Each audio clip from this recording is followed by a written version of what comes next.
늙고 싶지 않다면 이 음식은 줄이세요. 나이를 먹는다는 건 자연스러운 일이지만 실제 나이보다 빨리 늙어 보이는 건 정말 억울한 일이에요. 같은 나이인데도 누구는 동안으로 보이고 누구는 나이보다 훨씬 많아 보이는 이유가 뭘까요? 물론 유전적인 요소도 있지만 실제로는 우리가 매일 입에 넣는 음식이 노화 속도에 엄청난 영향을 미친다는 사실을 아시나요? 우리 몸은 매일 수천 번의 세포 분열과 재생을 반복하면서 스스로를 복구하고 있어요. 하지만 특정 음식들은 이런 자연스러운 회복 과정을 방해하고 염증을 증가시키고 산화 스트레스를 유발해서 노화를 가속화시키거든요. 반대로 몸에 좋은 음식들은 항산화 작용을 하고 염증을 줄이고 세포 재생을 도와서 젊음을 유지하는 데 도움이 되죠. 문제는 우리가 일상적으로 먹는 음식 중에 노화를 촉진하는 것들이 정말 많다는 점이에요. 맛있고 편리해서 자주 찾게 되는 음식들이 사실은 우리 몸을 빠르게 늙게 만드는 주범일 수 있거든요. 하지만 이런 음식들의 정체를 알고 의식적으로 줄여나간다면 같은 나이라도 훨씬 젊고 건강하게 보일 수 있어요. 첫째, 가공육은 현대인이 가장 주의해야 할 노화 촉진 음식 중 하나예요. 소시지, 햄, 베이컨, 핫도그 같은 가공육들은 편리하고 맛있어서 많은 사람들이 자주 찾는 음식이지만 이런 식품들에는 노화를 가속화하는 여러 성분들이 들어있어요. 가공육의 가장 큰 문제는 엄청난 양의 염분과 각종 방부제들이에요. 나트륨이 과도하게 들어가면 체내 수분 균형이 깨지면서 세포가 제대로 기능하지 못하게 되고 이는 직접적으로 세포 노화로 이어져요. 특히 피부 세포가 영향을 많이 받아서 피부가 거칠어지고 주름이 생기기 쉬워지죠. 또한 가공육에 들어있는 방부제들, 특히 질산염과 아질산염 같은 성분들은 체내에서 발암물질로 변할 수도 있고 세포 손상을 일으켜서 노화를 촉진시켜요. 이런 화학 첨가물들은 우리 몸의 자연스러운 해독 과정에도 부담을 주어서 전반적인 건강 상태를 악화시킬 수 있어요. 가공육을 자주 먹는 사람들을 보면 실제로 같은 나이대의 다른 사람들보다 피부가 칙칙하고 탄력이 없어 보이는 경우가 많아요. 그리고 만성 염증 수치도 높아져서 각종 성인병 위험도 증가하게 되죠. 여기서 잠시만요. 여러분의 구독과 좋아요는 큰 힘이 됩니다. 소중한 응원 부탁드려요. 둘째, 튀긴 음식은 정말 맛있지만 노화의 최대적이라고 할 수 있어요. 치킨, 감자튀김, 도넛, 튀김류 등등. 이런 음식들을 먹을 때는 정말 행복하지만 우리 몸은 그렇지 않거든요. 튀긴 음식의 가장 큰 문제는 트랜스 지방과 산화된 오일이에요. 고온에서 오랫동안 가열된 기름은 분자 구조가 변해서 우리 몸에 해로운 물질로 변해요. 이런 변성된 지방은 체내에서 염증을 일으키는 주범이 되고 특히 피부 염증을 증가시켜서 여드름, 트러블은 물론이고 주름과 처짐까지 유발할 수 있어요. 또한 튀긴 음식을 자주 먹으면 혈관 건강도 나빠져요. 나쁜 콜레스테롤이 증가하고 혈관벽에 염증이 생기면서 혈액순환이 원활하지 않게 되는 거죠. 혈액순환이 나빠지면 피부에 충분한 영양과 산소가 공급되지 않아서 피부가 칙칙해지고 생기를 잃게 되어요. 튀긴 음식을 많이 먹는 사람들의 피부를 보면 유독 기름기가 많으면서도 건조하고 모공이 커 보이고 전반적으로 생기가 없어 보이는 경우가 많아요.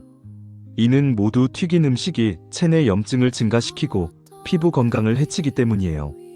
셋째, 과도한 당분 섭취는 우리가 생각하는 것보다 훨씬 더 심각하게 노화를 촉진시켜요.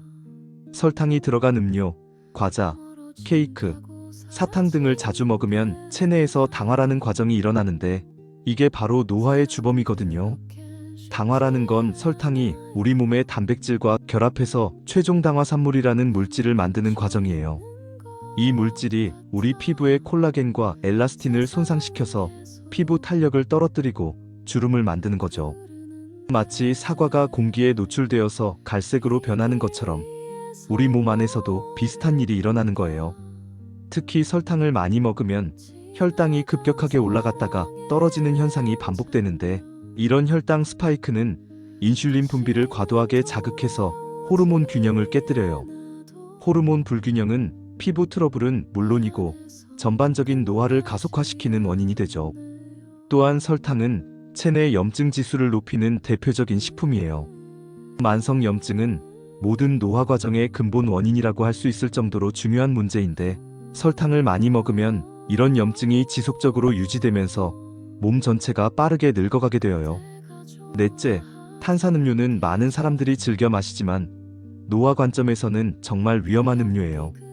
탄산음료에는 엄청난 양의 설탕이 들어있을 뿐만 아니라 인산이라는 성분이 들어있어서 우리 몸에 칼슘을 빼앗아 가거든요. 칼슘은 뼈 건강뿐만 아니라 피부 건강에도 중요한 역할을 해요. 칼슘이 부족하면 피부의 재생 능력이 떨어지고 상처 치유도 늦어지고 전반적으로 피부가 얇아지고 약해져요. 특히 나이가 들수록 칼슘 흡수 능력이 떨어지는데, 이때 탄산음료까지 자주 마시면 칼슘 부족이 더욱 심해져서 노화가 가속화되죠. 또한 탄산음료는 체내 산화 스트레스를 크게 증가시켜요. 산화 스트레스는 세포를 손상시키는 주범인데, 이게 누적되면 피부는 물론이고 모든 장기의 노화가 빨라져요. 탄산음료를 자주 마시는 사람들의 텔로미어를 측정해보면 실제로 짧아져 있다는 연구 결과도 있어요. 탄산음료의 또 다른 문제는 pH 균형을 깨뜨린다는 점이에요. 우리 몸은 약알칼리성을 유지해야 건강한데, 탄산음료는 강한 산성이라서 체내 pH 균형을 산성으로 기울게 만들어요. 이를 중화하기 위해서 우리 몸은 뼈에서 칼슘을 빼내어 사용하게 되고, 이는 결국 뼈와 피부 건강을 해치는 결과로 이어져요. 다섯째, 흰 밀가루로 만든 음식들도 노화를 촉진하는 주범이에요. 흰빵, 라면, 파스타, 과자류 등 우리가 일상적으로 먹는 많은 음식들이 정제된 밀가루로 만들어져 있어요. 흰 밀가루의 가장 큰 문제는 혈당을 급격하게 올린다는 점이에요. 정제 과정에서 섬유질과 영양소는 모두 제거되고 순수한 탄수화물만 남게 되는데, 이런 탄수화물은 소화가 너무 빨라서 혈당을 급격하게 올려요. 혈당이 급격하게 오르면 인슐린이 과다 분비되는데, 이런 인슐린 스파이크가 반복되면 인슐린 저항성이 생기고, 이는 노화를 가속화하는 주요 원인이 되어요. 인슐린 저항성이 생기면 체지방이 쌓이기 쉬워지고 염증 수치가 올라가고 혈관 건강도 나빠져서 전반적인 노화가 빨라지게 되죠.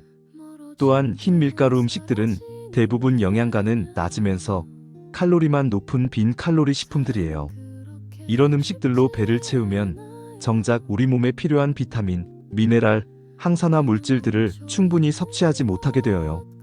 영양 불균형은 세포 재생과 회복을 방해해서 노화를 촉진시키는 원인이 되죠. 흰 밀가루 음식을 자주 먹는 사람들을 보면 피부가 푸석푸석하고 생기가 없어 보이는 경우가 많아요. 이는 혈당 변동으로 인한 호르몬 불균형과 영양 불균형이 누적된 결과라고 볼 수 있어요. 이런 5가지 음식들의 공통점은 모두 염증을 증가시키고 산화 스트레스를 유발하고 혈당을 불안정하게 만든다는 점이에요. 이 3가지는 노화의 핵심 메커니즘이거든요. 하지만 이런 음식들을 완전히 끊기는 어려워요. 대신 빈도를 줄이고 먹더라도 양을 조절하고 함께 먹는 다른 음식들로 균형을 맞춰주는 것이 현실적인 방법이에요. 예를 들어 가공육 대신 신선한 생선이나 닭가슴살을 선택하고, 튀긴 음식 대신 구이나 찜을 선택하고, 설탕 대신 천연 감미료를 사용하고, 탄산음료 대신 물이나 무가당 차를 마시고, 흰 밀가루 대신 통곡물을 선택하는 식으로 말이에요. 젊음을 유지하는 것은 하루아침에 되는 일이 아니에요. 매일매일의 작은 선택들이 쌓여서 몇 년 후의 모습을 만들어가는 거죠. 오늘부터라도 이런 노화 촉진 음식들을 의식적으로 줄여나간다면 분명히 몇 년 후에는 같은 나이의 다른 사람들보다 훨씬 젊고 건강한 모습을 유지할 수 있을 거예요.